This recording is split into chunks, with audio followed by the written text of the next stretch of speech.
近日，美国新闻周刊报道称，距离伊朗失去其最主要的核武器研究专家之一后的不到1个月，伊朗国防部长阿米尔·哈塔米宣布，国防研究部门的年度预算将获得256%的增长幅度，即将以3倍于往年的数额投入国防创新建设。从这里我们能看出，伊朗损失的这名核科学家的价值，失去他就要以3倍于以往的科研经费冲抵其中的损失。文章认为，这是伊朗对外界又一次有力的核潜力展示，标志着伊核问题局面的再度升级。这是否意味着伊朗正在拼尽全力想要实现国内核自由？实际上不然，这看似强硬的大力拨款操作中，伊朗所想的或许并不是如何培养下一个高水平的核科学家，而是退而求其次，从发展核武改为发展弹道导弹计划。然而这3倍的付出似乎也救不了伊核研究。众所周知，核武器作为一种能看并不一定能用的战略威慑，在实际战斗中并不能发挥出应有的战斗能力，因为一旦核打击被发动，那么受灾的必然不会是世界上单独的某一个角落。但弹道导弹这种超音速武器的打击范围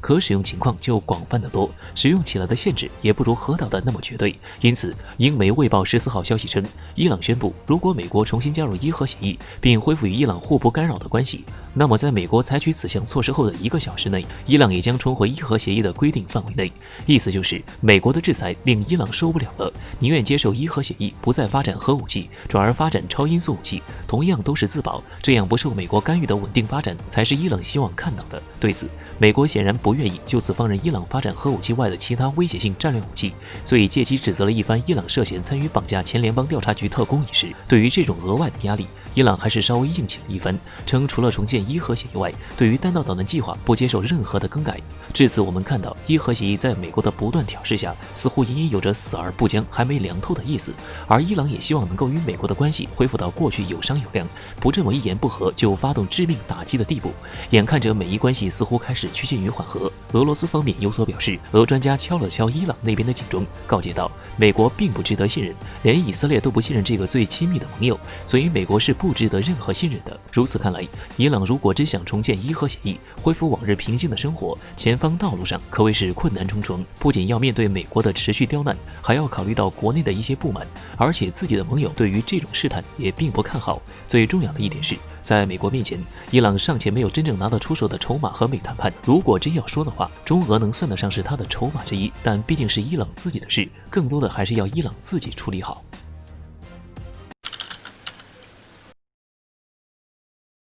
看看这湛蓝清白的蓝色星球，正是我们赖以生存的地球，而我们正站在遥远的月空中，回眸凝望这片蔚蓝故乡。并非所有人类都能置身地球之外，俘获这一视角，绝大多数或许终其一生都不会离这片天空更近一步。置身其中的时候，难免有些东西似乎难以割舍，难以抉择。如果真的有幸到达月球之上时，那想必是千百倍于登高远眺的深绿渺丝。这张从月球拍摄的观地照附图于人民日报官方12月17日凌晨2点的推特之上，在众多历史性时刻的纪念图片中脱颖而出，向地球村传递了嫦娥5号顺利返航到家的好消息。就在新鲜月壤随嫦娥返航回国之际，也不知究竟吸引了多少成分复杂至极的目光。当中一些目光就好像寻味而来的秃鹰、豺狼，不是发现了猎物的气息，就是热衷于掺和一脚。无不令人在意的就是西方阵营中的声音。曾经我们发自肺腑地呐喊着赶欧超美，如今超越之势已成，似乎就轮到西方阵营兀自呐喊起来了。其中确实有些不太友好的声音，但在这些声音也引出了西方内部的反对声音，俨然一副为了嫦娥开始内讧的架势。整体上看，英国网友评论偏向于佛系，天空伙计说和往常一样，科学的文章却留着站不住脚的评论。彼得赞同道，是啊，还有懒人。当然也有在意英国对中国在太空项目上的资助。雪莉称，英国的援助可能支付了项目全部费用。但是佛系英国人 Craft 则反对道，中国可以用掉在沙发后面的钱买下英国，我们不再是大国，接受这个事实，然后继续前进吧。美国网友则一个个暴跳如雷似的叫嚣着应该击落，用火箭打下来。当然也有懂事的评论，但大都分为两派。一派表示不应该将为全人类研究复杂技术、伸手触碰月亮的人成为竞争对手，并指出现在已经到了减少竞争、加强合作，以谋求共同发展的时代。还有看似和谐却暗里藏针，只摘报道描述，将这种科学进步描述得像是中国一国独有的成就。无论是怎样的评价，都不会多我们一份荣光，也不会少我们一份成就。但是美媒外交官的评述对美国而言，如果不在意，就可能会少美国一块肉。长期以来，在太空项目上，美国都秉持着宁愿与俄罗斯共商合作，也不愿意让中国插手的想法。文章甚至将我们的探月项目比作与美国项目利益背道而驰而产生的受害者。所以，国际空间站里有过俄罗斯，但是不可能有中国。所以我们看上了月球，月球无疑是地球天然的空间站基地坯子。但是美国在这种问题上试图孤立中国，最终更倾向于导致美国进入自我孤立的怪圈，并失去与中国合作的机会。因此，美媒指出美国巨亏，因为它将就此失去中国带来的一切便利、优势条件。而美国的孤立并不是在扼杀未来的对手，而是在制造未来的对手。嫦娥5号登月探测任务完美收官，中国将2000个月壤已顺利收入囊中。中国的成功引发了西方世界的一系列反思。的确，嫦娥5号执行的探月任务虽然有一些技术应用是世界首次，但整体而言稍微超过美苏争霸时的太空竞赛的成果。不过，西方观察人士分析中国探月工程之后，发现一个让他们吃惊的事实，这让全球观察人士看清了一个事实，那就是除了中国，还真没有哪个国家能够如此作为。中国同美苏太空争霸完全不一样的探月工程。上世纪60、70年代，美苏的太空争霸出现了畸形的资金投入，产出了畸形的结果。美国人同苏联都是为了登月而登月，为了面子强行地投入了国民经济难以承受之重的经济，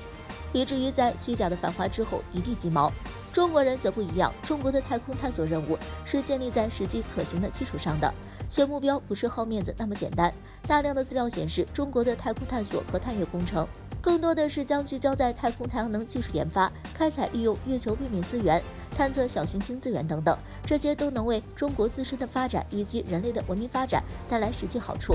也就是说，中国的太空探索并不是为了同美国、苏联或是欧洲去竞争什么东西，而是按照自己的计划按部就班的推进。这让中国不管是在计划推进的程度上，还是资金使用上，都显得游刃有余，毫无压力。令人吃惊的事实是，中国做到了世界上其他任何国家做不到的事情。事实上，对中国太空探索的各种规划做一个梳理，就会发现，中国载人航天工程被称为921工程，是1992年制定的，距今28年，该工程至今尚在执行，计划在太空中建设中国人自己的神舟空间站。中国当前的探月工程计划要追溯到2003年，距今已经17年，发射了5个月球探测器，从嫦娥1号到嫦娥5号，未来可见的还有嫦娥6、7、8号，以及2030年左右的载人登月计划，跨度也长达30年。放眼全球，有哪个国家能够数十年如一日的按部就班的执行一项如此尖端科技计划，且能够按照计划推进？答案只有一个：中国。这不能不让全球观察人士吃惊，中国人制定计划、执行计划的能力太强了。2005年7月，《科学发现报》报道了当时全球各国的探月项目，其中中国、俄罗斯、美国、日本和印度都提出了明确的月球探测计划。但是15年过后，回首看这些国家的计划落实状况，只有中国在按照计划推进，实现了2020年从月球采回月壤的计划。美国人的重返月球计划从2004年开始计划，到2017年确定阿尔忒弥斯计划，光计划就计划了15年。现在想要在2024年载人登月，但是随着白宫主任的更替，该计划又变得飘忽不定起来。中国科学家在欢呼，美国科学家在哀悼，历史预兆。嫦娥5号探测器登月之际，还发生了一件让中美两国科学家悲喜两重天的事情。12月2日，一边是中国科学家为嫦娥5号探测器成功登陆月球表面而欢呼，而大洋的另一侧，美国阿雷西博射电望远镜坍塌，彻底毁弃。中国科学家欢呼的同时，美国科学家为一处标志性设施的坍塌而哀悼。必须指出的，美国阿雷西博射电望远镜坍塌之后，全球能够做同类研究的，也是全球最大的射电望远镜 FAST 地处中国贵州，被称为中国天眼。美国科学家如果想要继续阿雷西博的研究项目的话，必须向中国申请。美国科学家斯劳特不仅发出感慨，历史是否会把这一刻视为一个预兆？让西方科学家更难受的是，中国人花小钱办大事。美苏太空争霸烧掉了太多的钱了。根据统计，美国为了登月，用了250亿美元，这是上世纪60、70年代的250亿美元，占美国总财政支出的5.5%，比美国穷的苏联在太空项目上花费了240亿美元。到了上世纪70年代末期，美苏两国烧钱都烧不动了，吃不消了，不约而同地减少了支出，降低了太空争霸的激烈程度，这让人感觉探月太空是一个烧钱的无底洞。但是中国人打破了这个固有看法，